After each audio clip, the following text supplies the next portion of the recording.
Uma das melhores maneiras de você entender o caminhar das coisas é vendo aqui o que falam os mensageiros dessas pessoas do sistema que, por vezes, quando é conveniente a eles, não se comunicam diretamente com vocês, né? Então, vamos ver aqui o que dizem os jornalistas especialistas da Globo News. Só que é preciso entender eles, ler isso tudo, né? Vamos ver aqui o que a Eliane Cantanhede, uma pessoa refinada, né, de altíssimo nível, tem a dizer. Esse discurso do Mauro Vieira é um discurso diplomático, ou seja, ali botando panos quentes, reduzindo a gravidade da situação. O Alexandre de Moraes continua na mesma posição lá internamente no Supremo, dá de ombros, diz que não... Dá de ombros? Dá de ombros e tá abrindo inquérito contra mim, para tentar me pressionar. Dá de ombros e tá vendo se formar narrativa para tentar prender o Jair Bolsonaro, né, tal qual terroristas fazem quando sequestram reféns dos familiares dos exilados que denunciam as violações dele no exterior. Alexandre de Moraes não deve estar passando nem Wi-Fi, gente. Não viu, não teve tempo, ele menospreza o que... Não teve tempo, não ouviu. A Globo News só fala disso 3 dias. A internet toda só fala isso. Só um ou outro aí, né? Perfil da direita que não fala, né? Autoridade da direita que não fala. Eu não consigo entender por quê. Deve estar achando que sem Jair Bolsonaro no jogo político, eles vão ter chance de assumir o lugar do Bolsonaro. Só que eu já digo pra vocês, gente, sem Jair Bolsonaro, eu acho que nem eleição você vai conseguir ter, né? Quanto mais uma pessoa verdadeiramente de direita no poder. Está acontecendo, mas o fato é o seguinte, não dá mais para brincar com isso, né? Aí tem que decidir, né, Eliane? Ou você diz que não tá nem aí para aquilo, ou que não dá mais para brincar com isso. As duas coisas não dá, é conflitante. Inclusive, assim, para as pessoas que talvez ainda possam, porventura, acreditar no que você diz, é jogar demais com a ignorância delas, né? É quase assim uma falta de respeito. O Guga, inclusive, expressou uma posição brasileira, que é o seguinte, que muita gente no governo diz, eles não estão escalando, pelo contrário, eles estão tirando o pé do acelerador. O Brasil não tem como escalar isso aqui. O Alexandre de Moraes não está jogando dentro do campo dele, onde ele passa a mão no telefone e liga para deputado, liga para senador, liga para juiz, onde ele consegue fazer a sua atividade típica de gangster, né? Típica de mafioso. Ele não tem o que fazer. Ele vai fazer o quê? Ele vai ligar pro Trump? Ele vai ligar pro Marco Rubio? Ele vai falar, não, veja bem, olha só, eu bani o X, mas eu sou um cara legal. Eu não deixo a Truth Social e a Rambo ir ao Brasil, mas eu continuo sendo um cara muito democrático. Não, eu expedi aqui o mandado de prisão contra a Flávia Cordeiro, né, cidadã americana, de prisão contra ela porque ela tweetou algumas coisas que eu não gostei, mas eu sou um cara muito legal. Eu não tô naquela definição que o Marco Rubio escreveu sobre o statement que ele deu, né, a declaração que ele deu, falando dos motivos pelos quais ele estava iniciando essa nova política de retirada de visto, né, na verdade, para impedir pessoas que censurem de irem aos Estados Unidos. O Alexandre de Moraes está pela primeira vez jogando fora de campo. É por isso que eles estão perdidos. É por isso que, por exemplo, a Ana Flor da Globo News estava falando o Eduardo Bolsonaro é insignificante. Aí no outro dia ela volta, não, o negócio não é bravata não, é sério. Aí a Eliane Cantanhede fala, não, ele tá dando de ombros, né, Alexandre de Moraes não tá nem aí. Não, mas tem que ser parado lá o Eduardo Bolsonaro. Eles não conseguem se acertar, é baixa inteligência até para você conseguir formar uma narrativa. Por quê? Porque a ameaça primeiro começou com o Eduardo Bolsonaro dizendo, olha, a batata do Alexandre de Moraes está esquentando. E você esqueceu, Eliane, de falar também que eu também disse, muita gente vai ver o Mickey Mouse só através das lentes do Alan dos Santos. Isso aí deve ter quase 1 ano já. Mas eu tô feliz que você já fez uma busca nas minhas redes sociais e já viu um pouquinho do que eu tô falando do Alexandre de Moraes. Legal. @BolsonaroSP, tá, pessoal? Depois vem o Marco Rubio, que não é o Marco Rubio, não é um deputado qualquer, é o Marco Rubio. Não é um deputado qualquer, é o Marco Rubio. secretário de Estado, dizendo que, sim, há uma grande possibilidade do Alexandre de Moraes sofrer sanções, né? Só que essas sanções seriam com base na lei Magnitsky. Calma aí, se der para rebobinar e botar essa parte mais uma vez, só com a Helena na tela, Magnitsky. Sensacional. Muita gente na Globo News está aprendendo a falar. Ela se saiu até melhor do que a colega dela que falou Magnitsky. Aí eu falei, Sky, será que é Sky de céu? Será que é Sky da Patrulha Canina? Mas muito bom, ele tá melhorando. Que é, como o Demétrio já explicou, uma lei mais, não tem nada a ver com liberdade de expressão, nem com regimes democráticos, foi criada para a Rússia, depois ampliada, né? E o que o Itamaraty diz? Diz o seguinte, que em vez de usar a expressão lei Magnitsky ou aplicar sanções e tal, agora os Estados Unidos dizem, não, a gente não vai dar visto, não cita o Brasil, não cita o Alexandre de Moraes. Calma aí.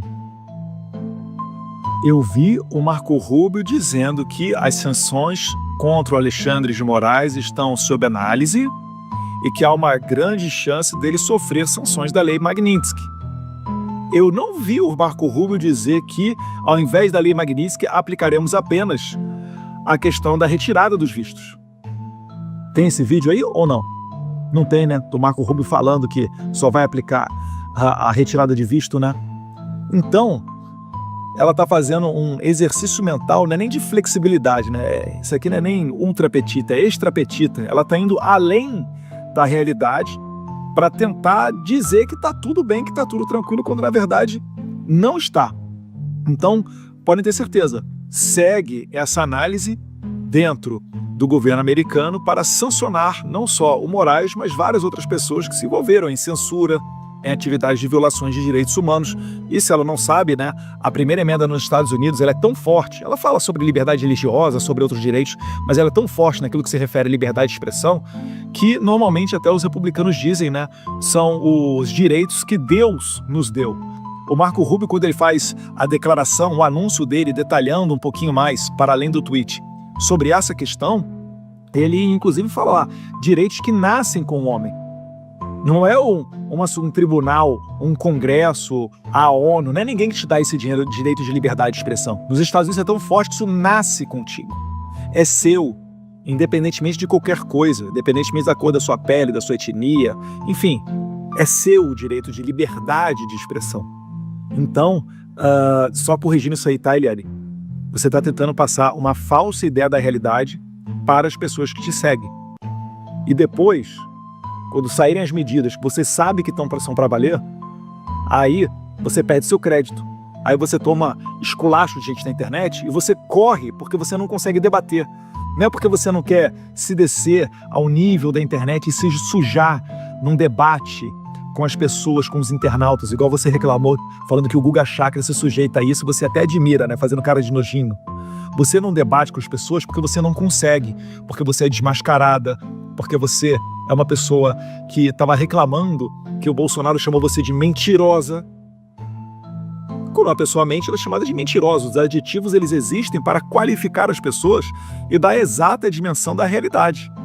Agora você reclama disso daí, né? E o Bolsonaro, que jogaram bola com a cabeça dele? Editorial da Folha, porque eu torço pela morte do presidente Bolsonaro. Isso daí é para dizer o mínimo, né? Fora a narrativa de genocida e etc. Então, fica complicado realmente debater você conseguir debater com uma pessoa honestamente intelectual.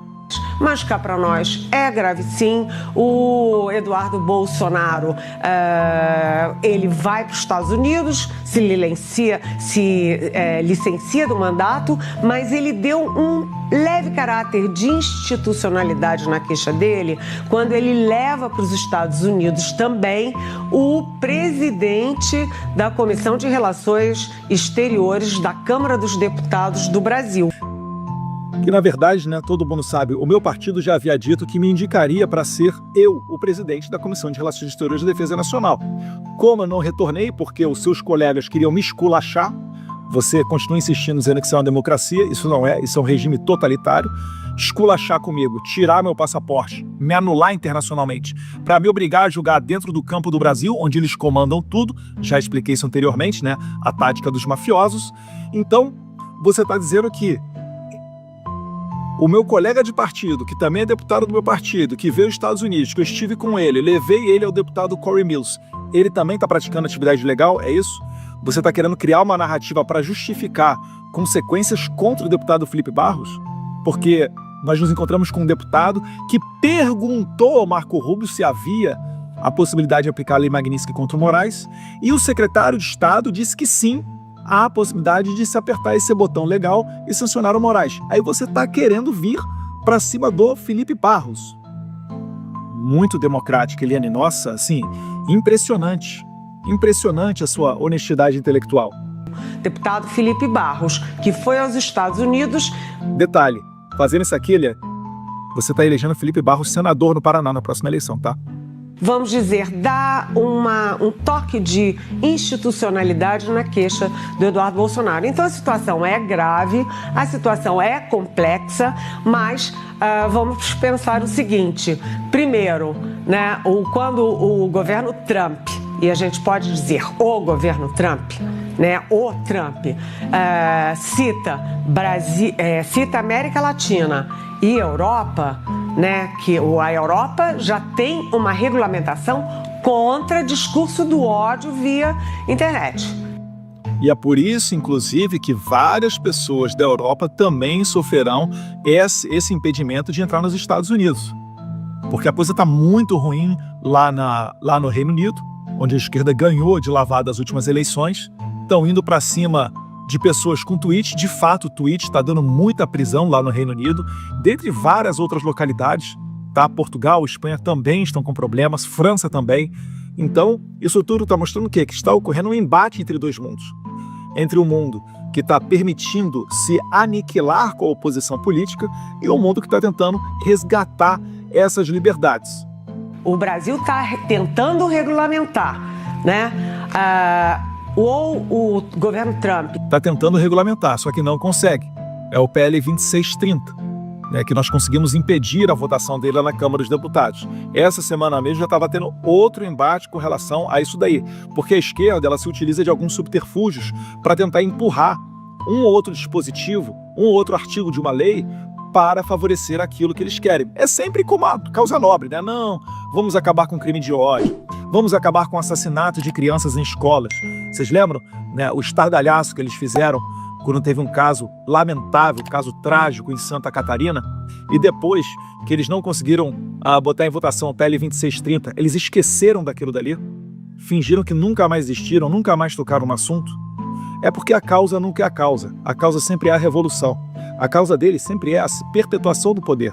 É por isso que eles querem dar poderes a juízes, porque um juiz identificado com a esquerda, ele é sem vergonha, ele é sem moral, ele é sem valor, ele é sem ética, e ele vai conseguir utilizar o poder da sua caneta para calar o pessoal de direita.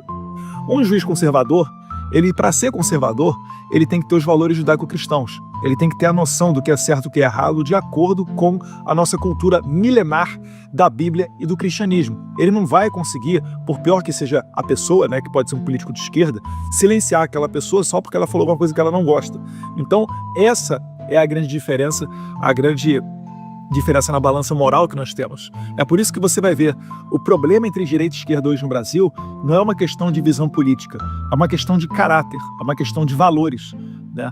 Você que está me vendo aí de direita, você jamais pegaria uma pessoa do MST que tivesse feito qualquer manifestação que fosse em Brasília e tacaria ela até 17 anos na cadeia, sendo que 17 anos de cadeia no Brasil nem traficante de droga e assassino pega.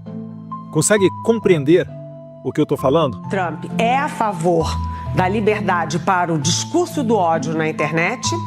Ou o Trump não está em nada e não tem nada a ver com liberdade de expressão, né? Ele está aí apenas numa guerra dele política com a Europa, com a América Latina, com o Brasil particularmente. E a terceira questão, né? O Trump está em guerra com o Brasil de novo. O Moraes expulsa a empresa daqui, congela a conta da Starlink, não deixa a Truth Social e Rumble virem. Aí o Lula de quebra, né, dá todo o suporte para o Moraes, recebe navio do Irã, apoia o Hamas, diz que é pelo fim, lidera a campanha pelo fim do padrão internacional do dólar. E aí quando o Trump resolve reagir, ela tá falando que o culpado é o Trump, que é a favor do discurso de ódio. Tenha santa paciência, né, Katender? Como falar em liberdade de expressão, o governo americano querer punir uma coisa inédita, o ministro do Supremo Tribunal Federal do Brasil ou de qualquer país? Calma aí, uma coisa inédita? Em 2017, foram, se não me engano, 8 juízes da Suprema Corte da Venezuela sancionados pelo Trump. E em 2024, foi mais uma outra leva de juízes sancionados pelo Biden, da Suprema Corte da Venezuela. A gente já teve juiz da Suprema Corte da Nicarágua sancionado. A gente já teve o procurador do Tribunal Penal Internacional. A gente já teve gente lá na Ásia. Teve um monte de exemplo para citar. Como é que você está falando uma mentira dessa, Elê?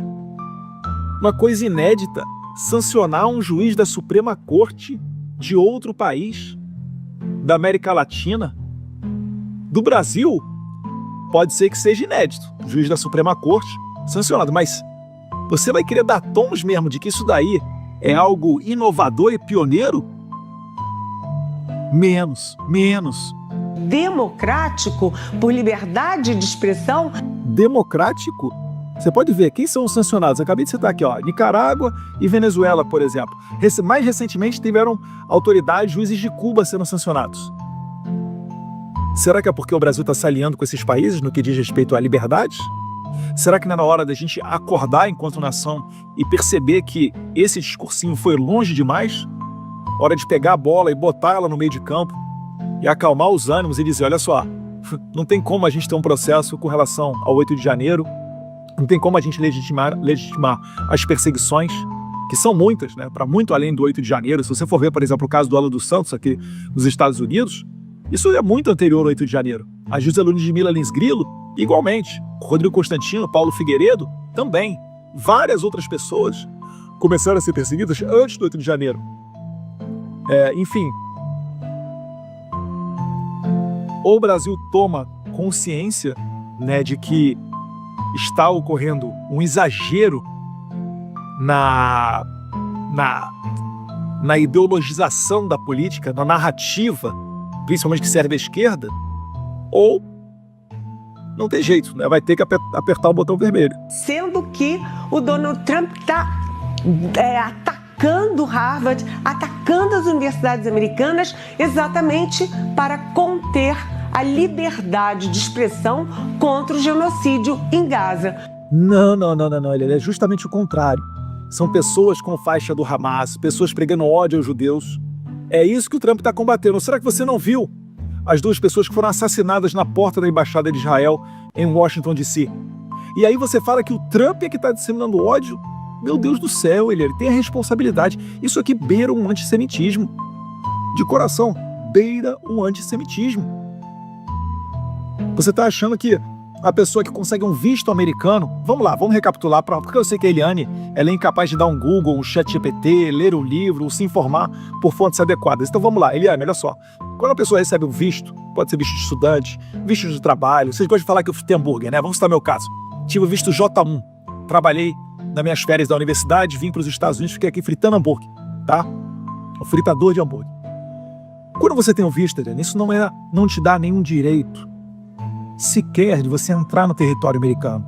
Aquilo é um primeiro passo, dizendo que você está apto a se encontrar à imigração, que você tem um sinal verde para que a companhia aérea te coloque dentro de um voo, e na autoridade migratória tem total poder para dizer se você vai entrar ou não no território americano.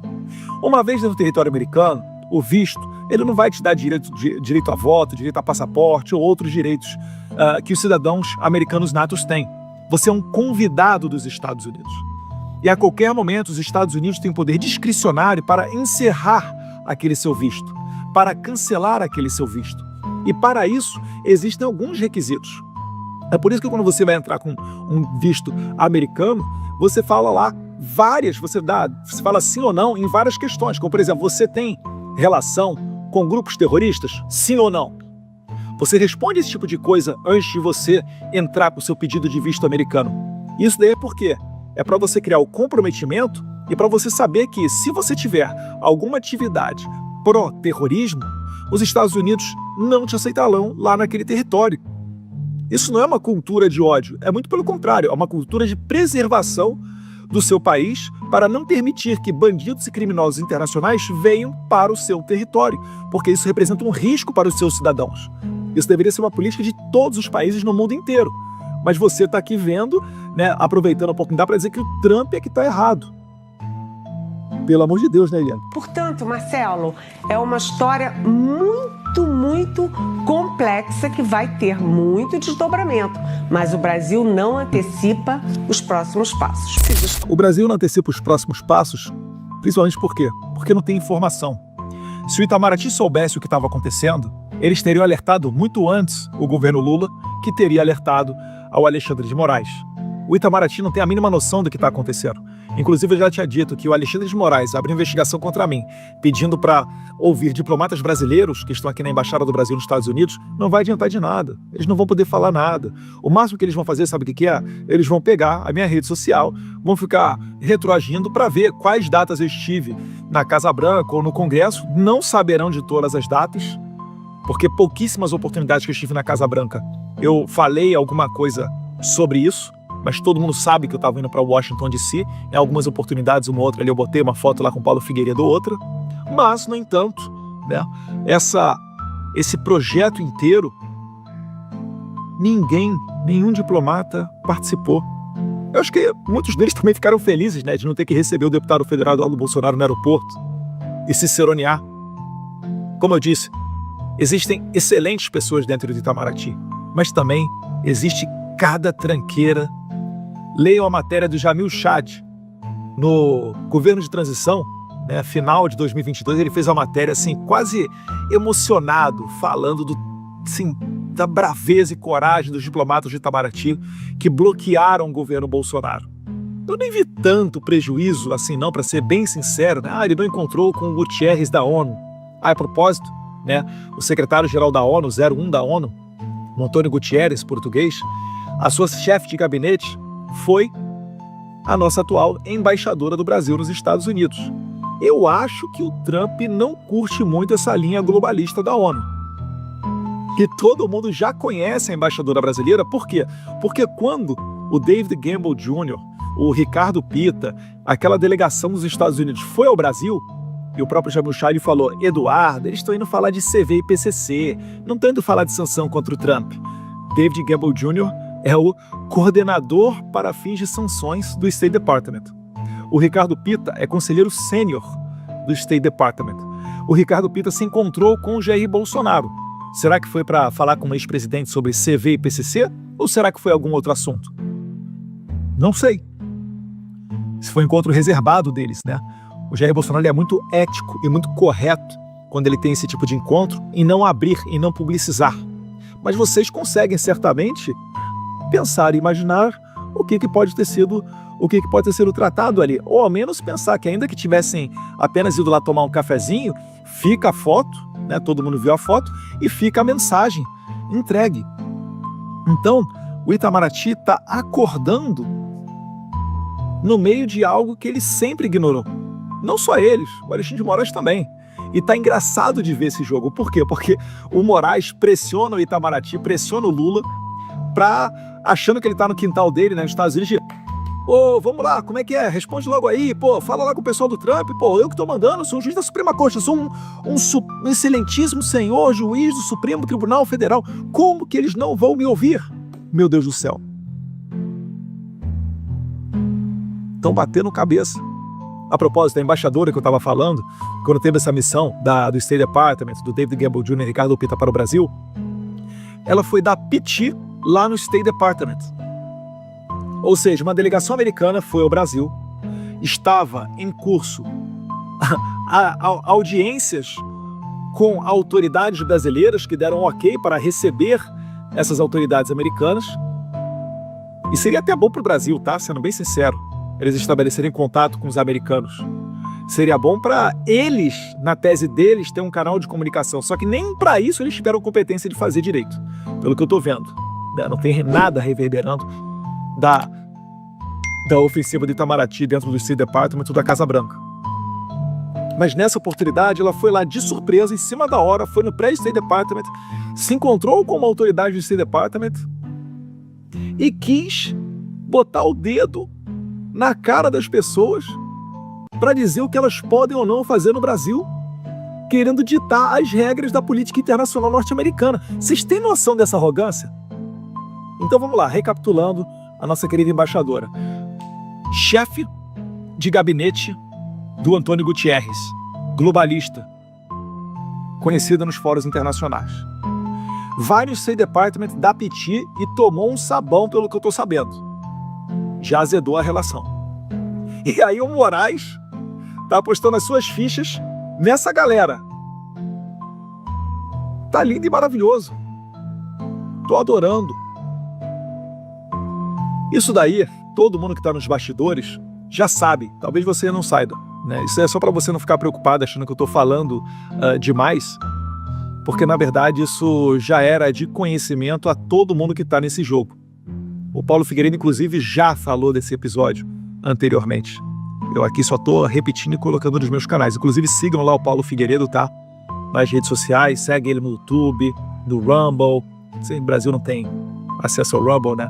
Mas nas outras redes sociais dele, ele tem locals também. Dá para você ser uma pessoa que contribua com o salário dele.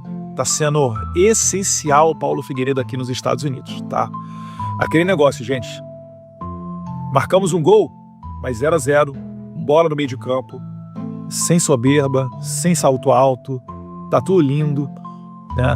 O time tá caminhando para vencer essa final e a gente não pode deixar que a emoção tome conta e isso abra a oportunidade para o adversário marcar um gol.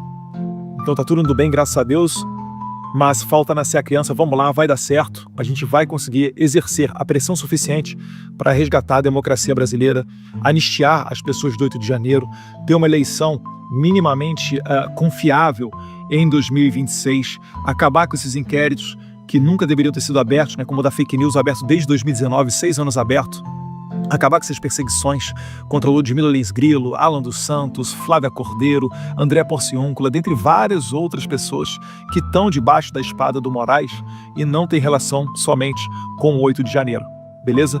Eu acho que isso daí tem que ser a pauta prioritária do Brasil para a gente virar essa página tenebrosa de abuso de poder de autoridade. Um abraço a todos vocês, fiquem com Deus.